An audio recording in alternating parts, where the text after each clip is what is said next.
Masa kampanye belum ditetapkan Komisi Pemilihan Umum untuk Pilkada serentak. Namun lembaga survei kembali lagi memberikan kejutan. Lembaga Survei Indonesia merilis hasil survei terbaru mengenai elektabilitas pasangan calon gubernur dan wakil gubernur Jakarta yang dilakukan pada 6 hingga 12 September 2024. Survei dilakukan terhadap 1.200 orang responden yang tersebar secara proporsional di seluruh wilayah administrasi kota Jakarta. Survei menampilkan hasil simulasi 3 nama kandidat calon gubernur. Hasilnya, Ridwan Kamil mendapat 53,9%, Pramono Anung 20,8%, dan Dharma Pongrekun 3,3%. Mengenai elektabilitas, sementara elektabilitas pasangan calon gubernur, pasangan Ridwan.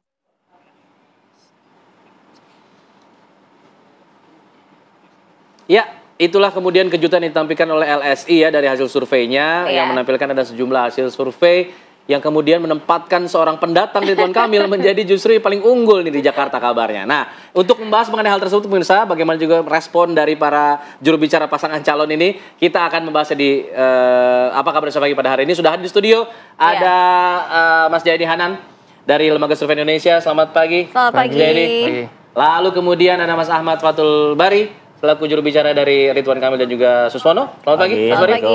Waalaikumsalam warahmatullahi wabarakatuh. Di sambungan Zoom kita sudah bergabung juga ada Mas Aris SCOD, juru bicara Pramono Rano Karno. Selamat pagi Mas Aris. Selamat pagi Mas Aris. Pagi Mas Alfat, pagi Mbak. Ya, dan juga tidak ketinggalan ada Ibu Siti Fadila Supari, juru bicara dari Dharma Pongrekun dan juga Kunwarana. Selamat pagi, Assalamualaikum Bu Siti. Waalaikumsalam warahmatullahi wabarakatuh. Oh, biasanya ngumpul semua di studio nih, tapi kali ini terpisah-pisah nih. Bukan karena hasil survei kan Ibu ya, Mas ya? Bukan. Oh bukan. Ini pede sekali kita malam.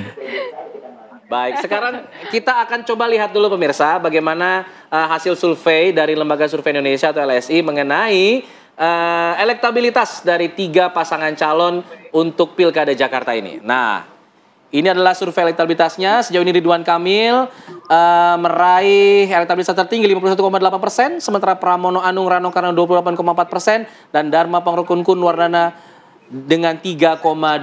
Ada persentase yang tidak ikut memilih 3,9% dan juga yang menjawab tidak tahu atau tidak menjawab ini 12,8%. Jumlahnya masih cukup besar juga untuk yang tidak tahu dan juga tidak ikut memilih.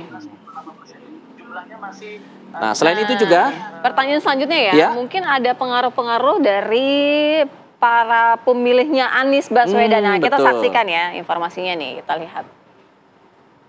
Ya. Jadi berdasarkan juga dengan apa yang sudah disurvei, ada eksperimen efek dukungan Anies terhadap juga elektabilitas paslon yang sudah disurvei pada saat ini.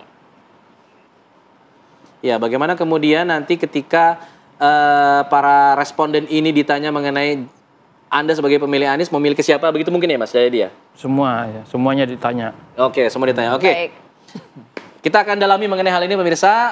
Temuan dari LSI yang awal dulu tadi kita bahas, 51,8%, kejutan, dianggapnya seperti itu. Seorang pendatang yang awalnya kemudian rame ditolak di mana-mana, tapi kemudian hasil surveinya tinggi Mas Jayadi. Apa faktor yang menyebabkan itu? Ya kalau disebut kejutan, ya boleh disebut kejutan, tapi boleh juga enggak kan? Karena Pak Ridwan Kamil sudah bersosialisasi di Jakarta udah cukup lama kan.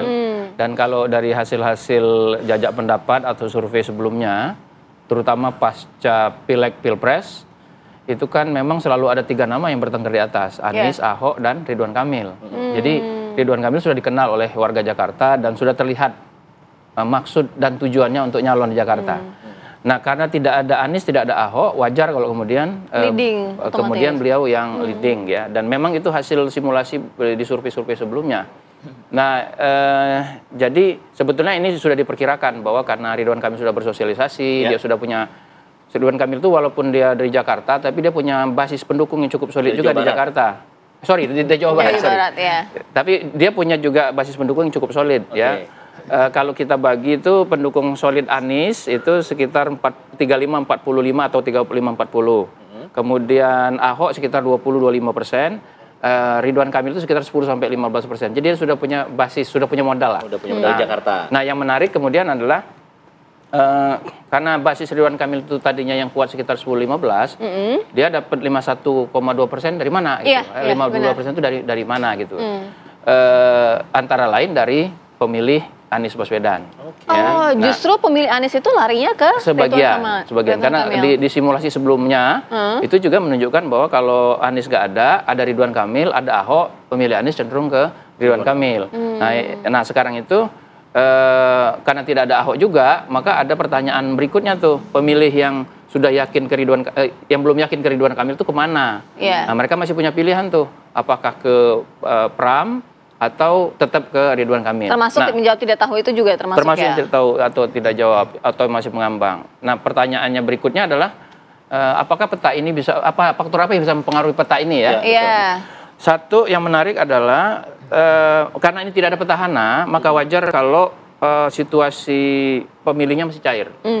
Satu, ada sekitar 60% lebih yang menyatakan dia akan baru menetapkan pilihannya itu pada hari kampanye sampai dengan hari H.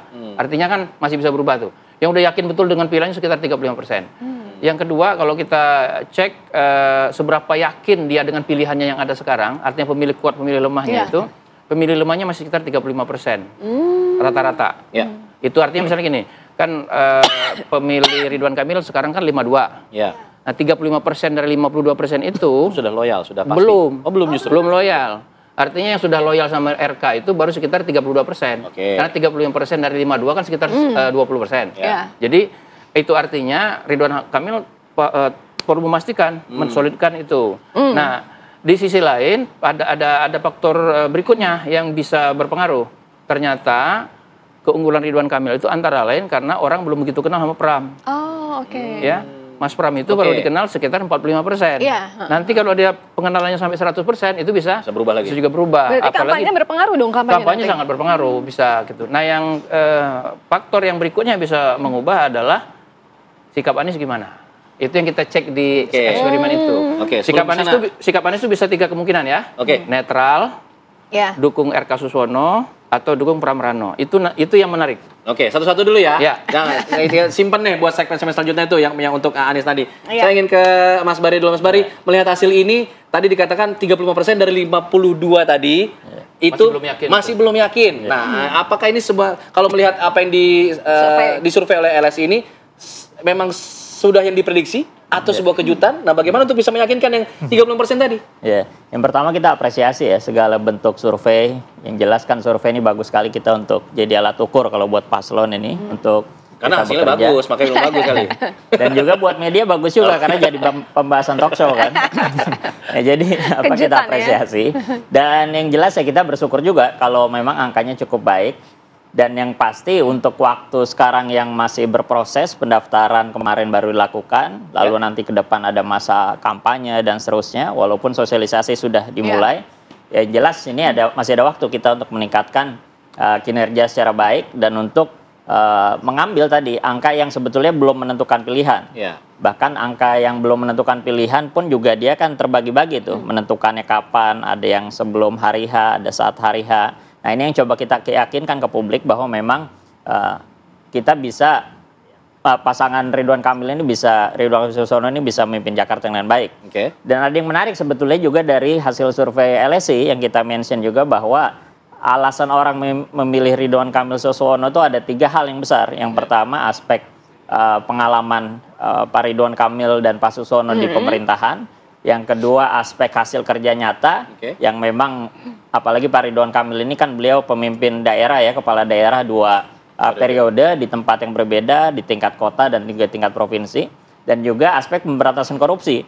Jadi ini menurut kami ya cukup menarik dan pasti juga akan jadi PR juga buat kita ke depan untuk mempertahankan bahwa beliau ini bisa bekerja dengan baik di pemerintahan, bisa menghasilkan karya nyata seperti yang sudah ada sebelumnya baik di tingkat kota maupun tingkat provinsi, dan juga aspek-aspek untuk penyelenggaraan pemerintah yang bersih dari korupsi. Baik, kita ke Mas Haris. Mas Haris, gimana nih Mas Haris? Pendatang justru lebih leading loh dibanding orang yang memang sudah notabene di Jakarta begitu Mas Haris, berdasarkan hasil survei.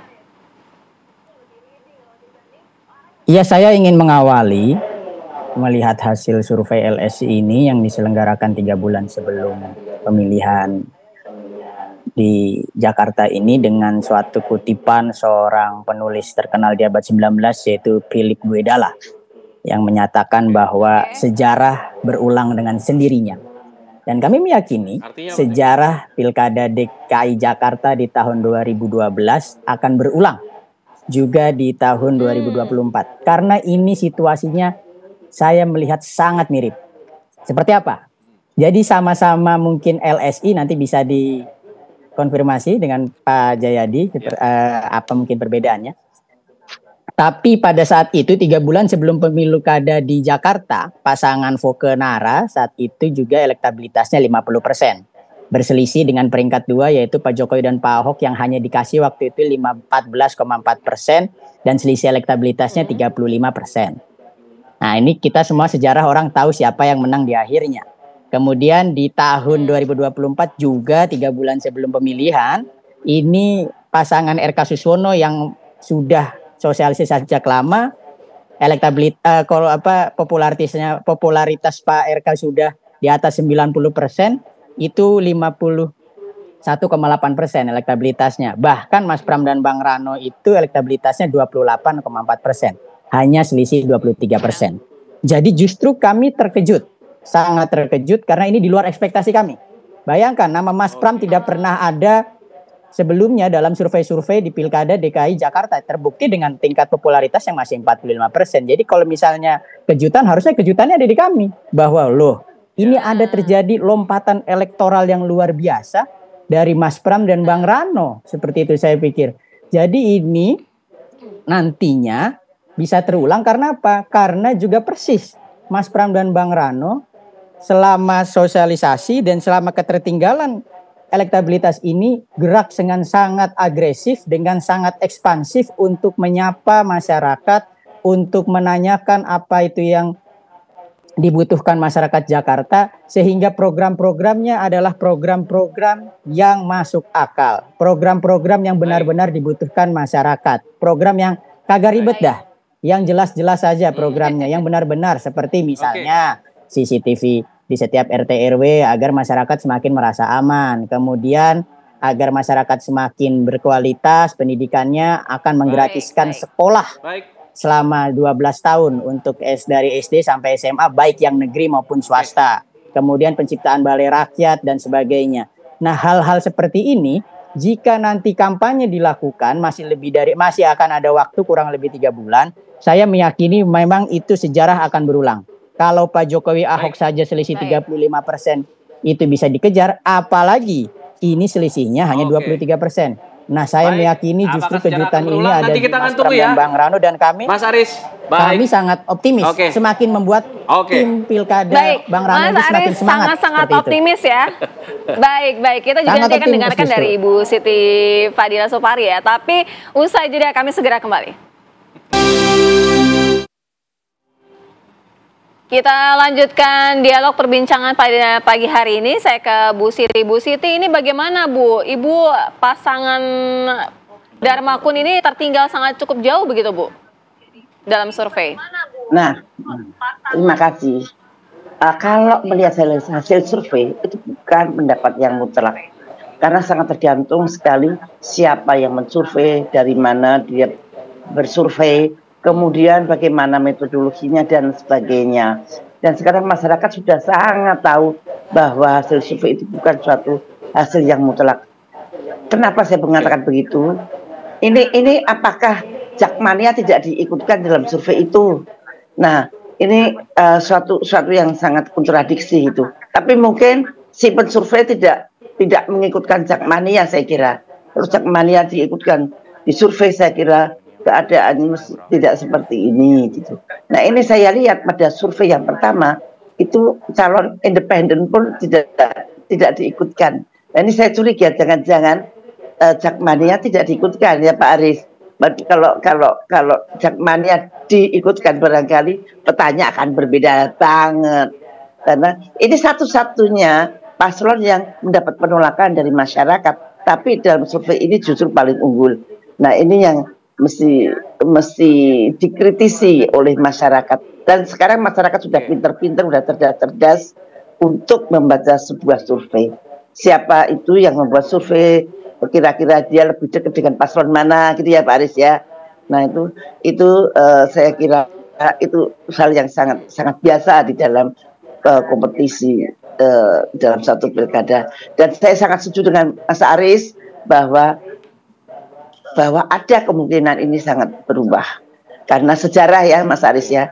Nah itu bisa berubah. Zaman dulu Pak Ahok dengan Pak Anies juga sangat mengagetkan orang, tiba-tiba berbalik gitu. Nah ini demikian juga karena memang sangat mencolok begitu, karena Jakmania itu katanya itu 3,5 juta loh di Jakarta. Jadi apakah tidak ada yang ikut survei gitu loh ya? Itu saja. Terima kasih. Baik. Bisa dijawab Mas Jayadi mengenai keterlibatan dari 1.200 respon itu, apakah juga melibatkan suara-suara dari Jakmania misalnya? Survei itu biasanya mewakili karakteristik populasi. Jadi kan ada sekitar 8 juta populasi pemilih Jakarta. Itu ada dari segi gender, dari segi wilayah, dari segi agama, dari segi suku, pendidikan, semuanya tercakup di dalam survei. Karena itu survei ini yang 1.200 itu dipilih dengan melihat karakteristik para pemilih itu, ya. Saya nggak tahu mana yang masuk Jakmania apa enggak. Yang pasti dia mewakili karakteristik demografi. Karena Jakmania juga macam-macam kan. Ada yang Islam, ada yang nggak Islam, ada yang Betawi, ada yang Jawa, ada yang Sunda. Nah, semua itu tercakup ya dari kategori-kategori demografis yang sudah masuk. Jadi survei ini sudah 1.200 sampel itu sudah terbukti merupakan sampel yang representatif ya menurut ilmu metodologi survei. Jadi seharusnya dia sudah mewakili segala lapisan masyarakat itu dengan catatan ada margin of error ya. Margin of error itu di kisaran 2,9%. Jadi misalnya gini nih, kalau misalnya Dharma Kun itu dapat berapa? Jadi 3 ya? 3,2. Itu berarti suaranya itu berkisar antara, kita nggak tahu persisnya, berkisar antara 0,3 kan 3,2 dikurang 2,9 0,3 sampai dengan 3,2 tambah 2,9 jadi 5,1 ya itu rentangnya. Suaranya RK Suswono itu 52 dikurang 3 karena ketiga aja ya. Antara 47 49 sampai 55. Demikian juga suaranya bisa naik turun di situ rentangnya itu margin of error-nya. Tapi Mas Jayadi tadi sempat bilang juga ya soal pemilihnya Anies itu artinya kan terpisah-pisah. Tapi pada saat ini juga kalau misalnya berbicara mengenai mesin partai sendiri itu seperti apa? Berjalankah tidak dengan para pendukungnya atau seperti apa? Ada beberapa cara kita untuk melihat pemilih itu ya dengan mengumpulkan para pemilih ke sosok tertentu. Nah dalam pilkada itu di mana-mana biasanya itu pemilih itu lebih terikat dengan calonnya, dengan figurnya. Tetapi ada beberapa situasi di mana pemilih juga terikat dengan partainya. Nah, biasanya di Indonesia termasuk Jakarta itu sudah dicek sejak tahun 2004 sampai sekarang. 2 partai yang biasanya itu punya pemilih loyal karena kepartaiannya itu, terutama partai lain ada juga, yaitu PKS sama PDIP. Jadi untuk PKS maka yang bisa mendrive pemilihnya itu selain figur adalah partainya. Demikian juga untuk PDIP yang bisa mendrive pemilihnya itu mendorong ya selain figur juga partainya. Baik, PKS kan ada di kubunya Ridwan Kamil dan juga Suswono. Nah ini artinya apakah hasil tersebut tadi memperlihatkan bahwa belum kompak sebenarnya di internal PKS untuk mendukung RK? Ini bagaimana kemudian bisa menanggapi? Ya kalau di tingkat struktur dan kader tentu sudah sangat jelas, sangat kompak. Dan bahkan keliling kemanapun juga difasilitasi oleh mereka. Bertemu masyarakat, karena kan itu tangan partai, komunikator partai di level grassroots, itu adalah struktur dan kader PKS di tingkat bawah. Dan itu setiap hari kita berkeliling, Pak Suswono, Pak juga berkeliling ke basis-basis yang memang sudah kita bina. Jadi kalau di aspek itu kita tidak khawatir. Jadi target 100% suara PKS akan mendukung ke RK Suswono? Kalau struktur dan kader jelas. Tapi kalau simpatisan ataupun juga yang memang punya apresiasi terhadap PKS, yang pernah memilih PKS, ya tentu ini kan kita nggak bisa kontrol. Makanya salah satu alat ukurnya melalui survei. Dan tentu dalam aspek itu pun, karena mereka juga bagian dari jejaring biasanya, itu tetap kita konsolidasikan.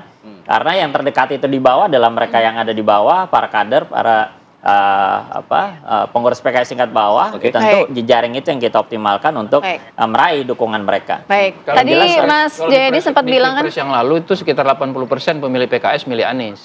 Artinya itu gambarannya lah ya. Itu. Tadi Mas Jayadi juga bilang ya kalau seperti itu juga. PDIP itu sebenarnya suaranya juga tadi 20 sekian persen itu dari PDI Perjuangan. Nah, lantas bagaimana dengan suara-suara lainnya berhasil tidak diraih ke depannya dengan cara seperti apa? Mas Haris nanti dijawabin nanti, dan juga kita juga tanyakan kepada Bu Siti usai jeda. Langsung saja kita tanyakan kepada Mas Aris. Mas Aris, berdasarkan survei 20% itu dari mesin partai, yaitu PDI Perjuangan, kemudian 8% dari sosok Dul. Bagaimana responnya, Mas Aris? Ya, saya pikir kalau untuk dukungan dari para pemilih atau kader struktur PDI Perjuangan itu sudah sangat solid ya. Ini bahkan kemarin baru saja Mas Pram dan Bang Dul bertemu secara resmi di Semanggi dengan Pak Ahok ya, di mana beliau adalah salah satu mantan gubernur Jakarta, kemudian juga kader PDI Perjuangan. Yang saya mau garis bawahi di sini adalah sejauh ini memang nampaknya baru Mas Pram dan Bang Dul yang sudah paling lengkap ya bertemu dengan para gubernur-gubernur terdahulu Jakarta. Dengan maksud apa? Dengan maksud segala pembangunan atau legasi-legasi yang baik dari gubernur-gubernur sebelumnya akan dilanjutkan dan disempurnakan. Seperti itu. Misalnya pembangunan infrastruktur seperti era Pak Ahok, di mana juga selain di Semanggi, kemudian juga ada di Kalijodo. Kemudian untuk untuk program dan pembangunan legasi Mas Anies gitu loh. Kalau Pak RK misalnya sempat menyampaikan, Pak Kang Emil menyampaikan bahwa akan ada alternatif membuat stadion baru gitu selain JIS. Maka kalau Mas Pram dan Bang Ro justru akan menyempurnakan JIS ya. Problemnya adalah mungkin saat ini terkait dengan aksesibilitas. Nah, itu akan ditingkatkan parkirnya, akses transportasinya, dan sebagainya. Juga akan meneruskan program transportasi gratis, yaitu Jaklingko RP0 dengan penambahan armada dan diperluas diperluas rute-rutenya. Nah, saya pikir hal-hal ini yang nantinya akan semakin membuat masyarakat paham bahwa yang diperlukan masyarakat Jakarta adalah keberlanjutan program dan sosok-sosok yang ingin terus melakukan pembangunan secara berkesinambungan. Kami sudah tangkap. Seperti itu. Baik. Kita juga langsung ke Bu Siti. Silakan Bu Siti, bagaimana? 1 menit sekaligus closing statement Bu Siti. Ya, kalau soal pembangunan dan sebagainya itu kita kan memang ada RPJP-nya yang kita harus mengikuti atau mengakselerasi dari program-program yang sudah ada. Nah,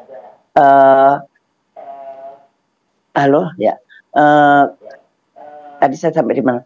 Jadi akselerasi dari pembangunan-pembangunan yang dari sebelumnya kita pasti akan teruskan, dan transportasi kita juga perbaiki, macet kita juga pikirkan, dan kemudian banjir kami mempunyai beberapa teknologi yang mutakhir yang belum pernah diinikan. Jadi kita menarik masyarakat bahwa memang paslon kami ini berbeda dengan paslon-paslon yang lain. Karena kami benar-benar dari independen. Kami ini tidak mempunyai sponsor, tidak bisa meng-hire surveyor misalkan dan sebagainya. Kami memang bergerak secara silent, bergerak yang diam-diam. Kami tidak pencitraan, kami menjauhi pencitraan karena masyarakat sudah bosan dengan pencitraan. Jadi kami memang Bu Siti, kami sudah tangkap, mohon maaf waktu kita terbatas Bu Siti. Baik. Mas Bari silakan terakhir. Yang jelas kita apresiasi ya, dan kita juga tidak jumawa dengan hasil survei karena kerja pilkada, kerja politik ini kan masih cukup waktu nih, sehingga apapun bisa terjadi. Walaupun tadi ada optimisme, tapi kan yang kerja juga, kita kerja juga paslon kita gitu. Jadi kita tingkatkan terus. Yang kedua tentu apa yang ingin dilakukan oleh Ridwan Kamil, Suswono ini ya tentu membawa banyak hal. Memperbaiki yang belum ada, misalnya meningkatkan yang kemarin, Mas Anies juga sudah cukup banyak sekali dan PKS menjadi salah satu pendukungnya di situ. Program-program untuk masyarakat, KJP+, bantuan operasional tempat ibadah dan segala macamnya, itu tentu akan kita tingkatkan, tidak akan dihilangkan sama sekali. Justru hadirnya Ridwan Kamil ini dengan hal yang punya latar belakang banyak hal, kerjanya juga bisa terukur, dan ini akan kita coba tingkatkan, meningkatkan taraf perbaikan untuk masyarakat Jakarta. Mas Jayadi terakhirnya sedikit Mas. Iya, selain faktor sosialisasi yang kampanye yang akan dilakukan oleh para calon ini semuanya, ada satu faktor yang mau tidak mau harus dihitung, yaitu sikap Anies kemana. Dari eksperimen ini kelihatan kalau Anies dukung RK, itu akan membantu RK untuk mensolidkan dukungannya sekarang. Tapi kalau Anies dukung Pramrano, maka itu bisa menggerus suara RK, mendukung secara jelas ya, terbuka, mendukung, menggerus suara RK. Ini berarti bisa jadi pembahasan selanjutnya lagi, Mas. Kita masih akan ada pembahasan selanjutnya karena Pilgub juga masih terus bergulir hingga nanti November. Terima kasih Bapak-bapak sudah bergabung sama kami, Bu Siti juga terima kasih, Mas Aris terima kasih, Bang Mari dan juga Bang Jayadi.